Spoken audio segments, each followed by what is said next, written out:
सारे लोगों को ये जिज्ञासा होती है कि सर टीचिंग का जर्नी आपके अंदर कैसे शुरू हुआ?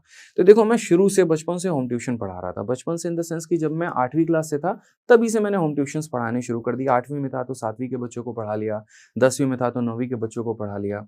इस तरीके से करके यहाँ पर मतलब हमेशा एक लोअर क्लास के बच्चों को मैं ट्यूशन देते रहता था। उसी तरीके से यहाँ पर उत्तम नगर में भी जब मैं पहली बार आया था, तभी वहाँ पर दिल्ली में मैंने होम ट्यूशन्स पढ़ाने शुरू किए थे।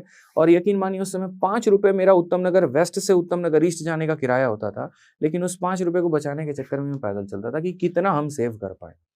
पढ़ाना भी खुद था, एक छोटा-सा ₹2200 का कमरा ले रखा था, उसमें मैं और मेरे दोस्त रहते थे, उस कमरे में रहते भी थे, उसी में हम पढ़ते भी थे, उसी में हम खाना भी बना के खाते थे।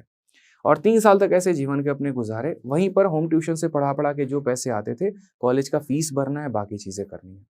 इसी तरीके से एसएससी में भी मैंने छोटी-सी शुरुआत की थी गुरुकुल से और उसके बाद पढ़ाते-पढ़ाते बच्चों को कांसेप्ट पसंद आने लगे, तरीका पसंद आने लगा यहाँ पर।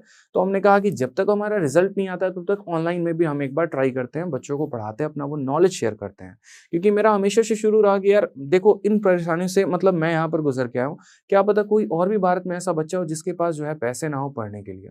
अब जब उसके पास पैसे ना हो पढ़ने के लिए तो वो कैसे करेगा यहाँ पर? क्योंकि अधिकतर उस समय जो एक हुआ था ना, जो ट्रेंड था ना, वो ये था कि मेरा पेड कोर्स ले लो तो सिलेक्शन हो जाएगा, फलाने जगह का ईयरली सब्सक्रिप्शन ले लो तो सिलेक्शन हो जाएगा। वो मुझे थोड़ा-सा बहुत हर्ट कर रहा था क्योंकि मुझे भी पता है ₹150 का मॉक टेस्ट आता था महीने का, लेकिन भाई वो ₹150 भी नहीं होते हैं कि हम एक मॉक टेस्ट परचेज़ कर पाएँ। उसके अभाव में क्या होता है कि हमारी तैयारी आधी अधूरी सी रह जाती है। तो फिर वहाँ से एक तरीका मैंने शुरू किया। मैंने कहा कि यार कोई फ़र्क नहीं पड़ता आगे चल के क्या बनेंगे। जब सिलेक्शन आएगा तब का तब देखेंगे, जब जॉइनिंग आएगी तब का तब देखेंगे। तब तक एक काम करते हैं बच्चों को पढ़ाना शुरू करते हैं। पूरा दिन-रात कंटेंट पर काम करने के बाद मैंने 2 टॉपिक्स पढ़ाने शुरू किए। बहुतों को ये बात नहीं पता है कि मैंने वोकैब भी पढ़ाया है यूट्यूब पे और रैंकर्स गुरुकुल यूट्यूब चैनल पर ही हमारा अपलोडेड है 25 के 25 वीडियो। तो मैं एक टाइम वोकैब्युलरी और एक टाइम जो है वो मैथ्स पढ़ाना मैंने शुरू किया। शुरू में हमारे पास कोई कंटेंट कोई ये नहीं था, व्हाइट बोर्ड पर ब्लैक मार्कर से आराम से पढ़ाना होता था। मतलब टाइपिस्ट भी मैं ही हूँ, कंटेंट डेवलपर भी मैं ही हूँ, थंबनेल मेकर भी मैं ही हूँ, सोशल मीडिया मैनेजर भी मैं ही हूँ। पूरा दिन पढ़ाने के बाद रात को जाके बच्चों के कमेंट देखता था मैं। कि वो कमेंट करते क्या हैं। उस चीज़ ने मुझे लाइफ़ में बहुत सीख दी। लोग कहते हैं ना कि आज आप 2 सालों में इतने बड़े जो है मतलब एजुकेटर कैसे बन गए? क्योंकि मैंने बच्चों के नर्व्स को समझा। मैंने जाना कि वो चाहते क्या हैं।